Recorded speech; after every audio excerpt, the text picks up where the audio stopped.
So hello and welcome back to my channel never stop learning. आप सभी लोगों का स्वागत है हमारे चैनल नेवर स्टॉप लर्निंग पे। तो आज का जो वीडियो है वो बहुत ही इंपॉर्टेंट वीडियो होने वाला है क्लास 12 स्टूडेंट्स के लिए। बहुत बड़ा ब्रेकिंग न्यूज़ है और इस वीडियो को बहुत ही ज़्यादा ध्यान से देखें क्योंकि ये आपके जीवन का बहुत बड़ा डिसाइडिंग वीडियो होने वाला है। क्योंकि आपको पता होना चाहिए कि 27 फरवरी जो कि कल आपका क्या हुआ है, परसों CUET का नोटिफिकेशन जारी हो गया है। मतलब कि CUET जो एग्ज़ाम होता है, सेंट्रल यूनिवर्सिटी एलिजिबिलिटी टेस्ट जो होता है, उसका नोटिफिकेशन जारी हो गया है और वो एग्ज़ाम अब पूरा उसके बारे में मैं डिटेलिंग यहाँ पे बताऊंगा। जैसा कि आप देख रहे होंगे, मैं हमारे पीछे लिखा हुआ है breaking news class 12 CUET exam notification important information and dates. उसके बाद डोंट स्किप द वीडियो, जो कि आप लोग तुरंत स्किप कर देते हैं। तो बेसिकली ये वीडियो जो है मैं इस टॉपिक को क्लियर कर देता हूँ आपको कि क्या क्या इसमें इंपॉर्टेंट क्राइटेरिया है, क्या क्या चीज़ को आपको फॉलो करना पड़ेगा, कौन कौन सा इंपॉर्टेंट डेट्स है, क्या कब आपको फॉर्म भरना है, क्या क्या चीज़ रिक्वायरमेंट है इसमें, वो सारी बातें मैं इस वीडियो में बताऊंगा। तो सबसे पहले आप जो भी लोग पहली बार वीडियो को देख रहे हैं, प्लीज़ चैनल को सब्सक्राइब कर दीजिएगा, वीडियो को लाइक कर दीजिएगा, प्लस शेयर करना मत भूलिएगा। तो चलिए स्टार्ट करते हैं हम लोग वीडियो। तो चलिए स्टार्ट करते हैं हम लोग बारी बारी से चीज़ों को समझना, ठीक है। तो बहुत ही ध्यान से और शांति से 3-4 मिनट का समय आप हमें दीजिए, मैं आपको पूरा एक्सप्लेन कर देता हूँ। तो सबसे पहले नोट द इम्पॉर्टेंट डेट्स, जो डेट्स आपको ध्यान में रखना है। ऑनलाइन फॉर्म सबमिशन, मैं सारा चीज़ आपको बताऊंगा। तो सबसे पहले तो जैसा कि आपको पता है कि 27 से जो है ना, 27 फेब से फॉर्म भराना स्टार्ट हो चुका है। तो फॉर्म भराने के 3 प्रोसीड्यूर हैं। सबसे पहले आपको साइट पे जाना होगा, वो मैं आपको डिस्क्रिप्शन बॉक्स में उसका लिंक दे दूंगा। आप डायरेक्ट लिंक को क्लिक करिएगा तो NTA का जो होम पेज है वो ओपन हो जाएगा। वहाँ पे जाने के बाद आपको सबसे पहले रजिस्ट्रेशन करना होगा, ठीक है। रजिस्ट्रेशन करने के बाद आपको फॉर्म को फिल करना होगा। फिर उसके बाद आपको जो मतलब फॉर्म का जो दाम है, जो अमाउंट पे करना होता है, वो पे करना होगा। तो ये 3 प्रोसेस है। बट उससे पहले हम लोग क्या समझना होगा, डेट्स कौन कौन सा कैसे कैसे लर्न कर याद रखना है आपको। तो ऑनलाइन फॉर्म सबमिशन का जो डेट है वो 27 फेब से स्टार्ट हो रहा है और 26 मार्च तक ये रहेगा, ठीक है। 26 मार्च 11:50। मतलब आप यहाँ तक का नौबत मत आने दीजिएगा, कोशिश करिएगा 27 फेब से स्टार्ट हुआ है तो 15 मार्च तक आप सारा चीज भर लीजिएगा, ठीक है। ये आपको सबसे इंपॉर्टेंट यहाँ पे डेट है। Last date of successful transaction, देखिए क्या होता है प्रॉब्लम कि बहुत बार होता है ट्रांजेक्शन कैंसिल हो जाता है, नहीं हो पाता है क्योंकि लोड बहुत ज़्यादा होगा। क्योंकि आप समझ लो कि 9 से 10 लाख बच्चे अगर क्लास 12 का एग्जाम दे रहे हैं तो ऑलमोस्ट आजकल सारे लोग CUET भरते ही हैं। तो लोड ज़्यादा रहेगा साइट पे, तो ट्रांजेक्शन के कैंसिल होने की संभावना रहती है। इसीलिए आप लास्ट मोमेंट तक आप वेट नहीं करिएगा, जो हो जल्दी जल्दी फॉर्म को भरिएगा, ठीक है। तो last date of successful transaction जो है वो क्या है, 26 मार्च को, जो कि आपका last date of form submission भी है, ठीक है। करेक्शन इन पर्टिकुलर्स, ये नौबत कोशिश करिएगा ना आए। इसका मतलब क्या होता है, जैसे मान लो आपने फॉर्म भरा, फॉर्म भरने के बाद आपका कहीं गलती से कोई मिस्टेक हो गया, मे बी आपने नाम में कुछ गलत लिख दिया हो, आपके अपने नाम में या मदर फादर के नाम में, या कहीं कोई एजुकेशन क्वालिफिकेशन गलत हो, तो 2 दिन के लिए ये लोग विंडो ओपन करेंगे। वो 2 दिन कौन सा रहेगा, 28 मार्च एंड 29 मार्च। इसी 2 दिन में आपको वापस से विंडो ओपन होगा और वापस से उसको करेक्ट करके आपको सेंड करना होगा। बट अगेन इसका नौबत नहीं आना चाहिए, क्योंकि आप पहले से ही बहुत ही शांति के साथ फॉर्म भरिएगा ताकि ये डेट आपको यूज में ना आ सके।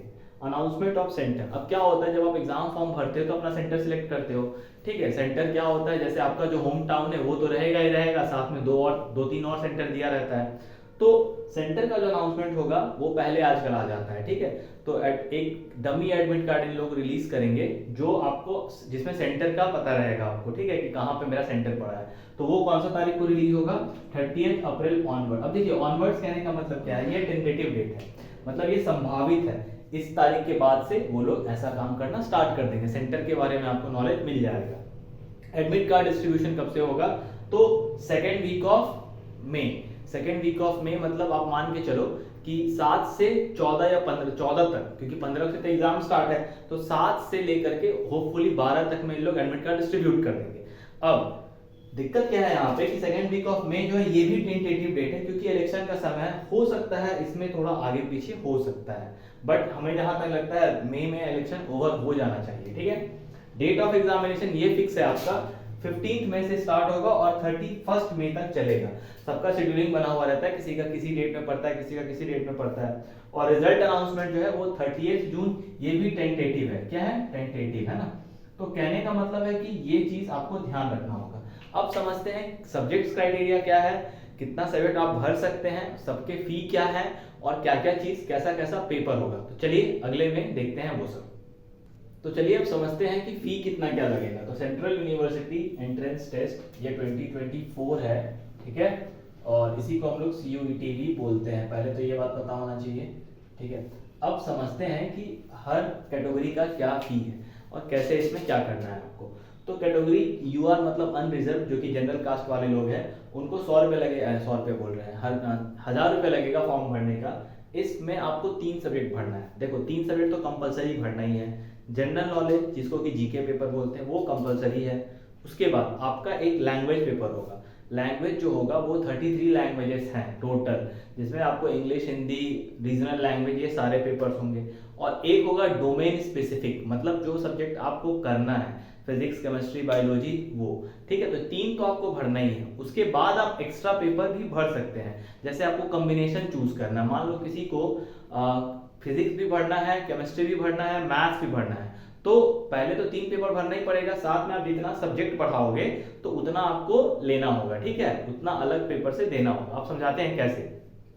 तो 3 सब्जेक्ट के लिए आपको फी कितना लगा? 1000 रुपया। सपोज यहाँ पे कोई क्या भरा है, इंग्लिश भर दिया है, उसका जीके भर दिया है और मैथ्स भर दिया है, तो एक डोमेन स्पेसिफिक सब्जेक्ट है। मान लो फिजिक्स, केमिस्ट्री, वो भी भरना है, तो 400 रुपये अलग से देना होगा फिजिक्स का, 400 रुपये अलग से देना होगा केमिस्ट्री का, तब जाकर के ये पूरा का पूरा 4 सब्जेक्ट का पेपर आएगा, ठीक है। तो आपको एक सब्जेक्ट एक्स्ट्रा डालने के लिए 400 रुपीज लगेगा। किस कास्ट को? जनरल वालों के लिए, जो अनरिजर्व कैटेगरी वाले हैं। ओबीसी और ईडब्ल्यूएस का मतलब है एम्प्लॉयमेंट वीकर सेक्शन। जिनके पास ये सर्टिफिकेट नहीं है वो अभी कम से कम अप्लाई कर दीजिए अगर है तो, क्योंकि इसकी एलिजिबिलिटी 1 ईयर से होती है, ठीक है। एक से मतलब एक जो फाइनेंशियल ईयर होता है, फाइनेंशियल ईयर, वही वाला इसका एलिजिबिलिटी होता है, ठीक है। तो अब तो खैर आप करोगे तो शायद ये बन भी ना पाए इतना जल्दी, बट अगर आपका है थोड़ा सा गवर्नमेंट में नॉलेज तो आप कर सकते हो, ठीक है। तो ओबीसी वालों के लिए 900 रुपीज है, प्लस ईडब्ल्यूएस वालों के लिए भी 900 रुपीज रहेगा। 3 सब्जेक्ट्स का, जो मेन सब्जेक्ट्स हैं कंपलसरी, इसमें जीके रहेगा, लैंग्वेज एंड डोमेन स्पेसिफिक कोई एक। फिर इनको अगर एक्स्ट्रा पेपर और ऐड करना है तो 375। SC ST वाले और PhD का मतलब फिजिकली डिसेबल्ड, हैंडीकैप्ड वाले जो होते हैं और थर्ड जेंडर जो होते हैं, उनके लिए 800 रुपीज कॉस्टिंग है। प्लस अगेन उनका जो है एक्स्ट्रा पेपर देने के लिए 350 रुपीज उनको देना होगा।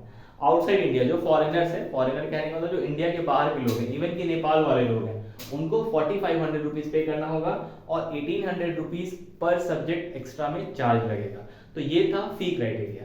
अब हम लोग आगे बढ़ते हैं और देखते हैं थोड़ा बहुत एलिजिबिलिटी क्राइटेरिया, पेपर कैसे आएगा, कितना मार्क्स का कौन सा चीज रहेगा, उसको देखते हैं। तो आइए अब समझते हैं हम लोग कुछ और बातें जो बहुत ही इंपॉर्टेंट है, ध्यान से देखते हैं। तो सबसे पहले मोड ऑफ एग्जामिनेशन, हाइब्रिड कहने का मतलब ऑनलाइन एग्जाम भी पॉसिबल है इसमें और पेन और पेपर टेस्ट भी है। तो आपको जो मोड सेलेक्ट करना है आप सेलेक्ट कर सकते हैं, आपके ऊपर टोटली ये छूट दिया रहेगा कि आपको पेन पेपर टेस्ट देना है, मतलब जैसे हम लोग नॉर्मल एग्जाम देते हैं, या फिर ऑनलाइन जो कंप्यूटर के सामने बैठ करके देते हैं वो, ठीक है। पैटर्न कैसा होगा? एग्जामिनेशन पैटर्न पूरा का पूरा MCQ बेस्ड क्वेश्चन रहेगा, तो आपको वो चीज ध्यान में रखना है। मीडियम मतलब इंस्ट्रक्शन कैसा रहेगा, आपको इंग्लिश मीडियम में, जैसे हम लोग इंग्लिश मीडियम जनरली पढ़ा रहा हूँ मैं, तो इंग्लिश मीडियम हो गया, कोई उड़िया मीडियम के होंगे, कोई बंगाली मीडियम में होगा, तो इस तरह से टोटल 13 लैंग्वेजेस का प्रेफरेंस दिया गया है। आपको जो मीडियम सेलेक्ट करना है एग्जामिनेशन का वो कर सकते हैं। यहाँ मीडियम से कहने का मतलब है आप हिंदी में एग्जाम देना चाहते हो कि इंग्लिश में एग्जाम देना चाहते हो, वो चीज़ है। तो जनरली लोग इंग्लिश और हिंदी ही सिलेक्ट करते हैं, जो यूपी, बिहार, झारखंड के लोग हैं। बाकी जो बंगाल वगैरह, उड़ीसा वगैरह में लोग बंगाली, उड़िया, तमिलनाडु में तमिल वगैरह सिलेक्ट करते हैं, ठीक है। सिलेबस जनरली क्या है? जनरल जो टेस्ट होता है वो तो आपको पता है, उसमें बेसिकली क्या क्या रहता है। GA मतलब जनरल अवेयरनेस, ठीक है।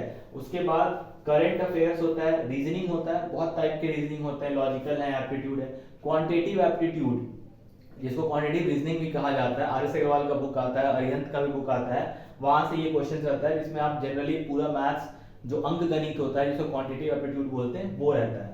कॉन्सेप्ट ऑफ अलजेब्रा आपको थोड़ा पढ़ना पड़ेगा, AP पढ़ना पड़ेगा, AP 10 में भी है, 11 में भी है, 12 में भी है, ठीक है। स्टैटिस्टिक्स, स्टैट्स का मतलब स्टैटिस्टिक्स, प्रोबेबिलिटी पढ़ना पड़ेगा, लॉजिकल रीजनिंग आपको पता होना चाहिए, एटसेट्रा। मतलब यही पूरा का पूरा जनरल टेस्ट का है। अब आइए डोमेन स्पेसिफिक सब्जेक्ट। जैसे डोमेन स्पेसिफिक करने का मतलब क्या है, जैसे आप फिजिक्स लेते हो तो फिजिक्स में कहाँ तक आपको देखना होगा, 11th 12th का जो करिकुलम है उसको ध्यान में रखना होगा। जैसे जेई वगैरह का सिलेबस होता है तो उतना हार्ड लेवल पे ना हो करके थोड़ा छोटे लेवल पे होता है, ठीक है। मैथ्स का अगर आपको पढ़ना है तो 11th 12th का आर साहिवाल बुक का जो ऑब्जेक्टिव टाइप क्वेश्चन है उसको आप कर सकते हैं, या प्रीवियस ईयर के आप सीयूईटी के पेपर आप उठा करके देख सकते हैं, ठीक है। अब समझते हैं टोटल सब्जेक्ट। बेसिकली इसमें क्या है, लैंग्वेज के 33 लैंग्वेजेस के पेपर अवेलेबल है, जिसमें आपको कोई एक लैंग्वेज का पेपर देना है, ठीक है। 27 डोमेन स्पेसिफिक सब्जेक्ट है, जैसे आपका history, civics, geography, physics, chemistry, zoology, botany, दुनिया भर का जो सब्जेक्ट होता है वो सारा में से आप जितना चाहे उतना सिलेक्ट कर सकते हैं। आपको जो कॉम्बिनेशन बनाना है आप बना सकते हैं। अब जीके और लैंग्वेज के लिए आपको 45 मिनट्स मिलेगा, जिसमें कि आपको 40 क्वेश्चन अटेम्प्ट करना है कम से कम 50 में से, ठीक है, सिर्फ जीके और लैंग्वेज पेपर के लिए। और जो डोमेन स्पेसिफिक सब्जेक्ट है, जो आपका प्रॉपर सब्जेक्ट होगा, उसमें आपको 60 मिनट्स मिलेगा, और इसमें आपको शायद नहीं, आई होप 50 क्वेश्चन अटेम्प्ट करना है 60 में से। तो अभी यहाँ पे खत्म नहीं होता है बात, अब इसके बाद थोड़ा बात और है जो मैं आपको बिना लिखे समझा देता हूँ। इसमें जो है टोटल 44 सेंट्रल यूनिवर्सिटी का लिस्ट दिया रहेगा आपको कि ये सेंट्रल यूनिवर्सिटीज हैं। इसके अलावा जो स्टेट्स की यूनिवर्सिटी हैं उनके लिए भी इसमें कॉम्बिनेशन दिया हुआ रहता है। तो जिस यूनिवर्सिटी में जो आप कोर्स परस्यू करना है, उस कोर्स में कौन कौन से सब्जेक्ट का रिक्वायरमेंट है, उस सारे सब्जेक्ट को देख करके उसके बाद फॉर्म भरिएगा। ऐसा नहीं कि हरभरा के फॉर्म भर दीजिएगा, ठीक है।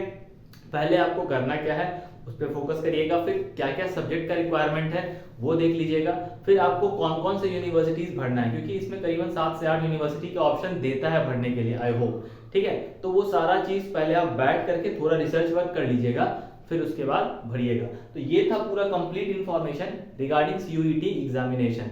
अब इसका जो पीडीएफ है मैं आपको डिस्क्रिप्शन बॉक्स में डाल दूंगा, उसमें जो भी आपको लगे कौन कौन सा यूनिवर्सिटी का लिस्ट है, नेम है, वो सारा चीज उसमें दिया हुआ है, आप उसको देख सकते हैं, ठीक है। एग्जामिनेशन फॉर्म भरने का जो लिंक है वो भी मैं आपको डिस्क्रिप्शन बॉक्स में डाल दूंगा, आप उसको देख लीजिएगा। तो आई होप कि इसमें मैंने पूरा का पूरा समरी करके बता दिया है। अब आप इसको ध्यान से पढ़िए और समझिए, और वीडियो को जरूर लाइक कर दीजिएगा, शेयर कर दीजिएगा, प्लस कमेंट करना बिल्कुल भी नहीं भूलिएगा। तो फिर मिलेंगे अगले वीडियो में, तब तक के लिए जय हिंद।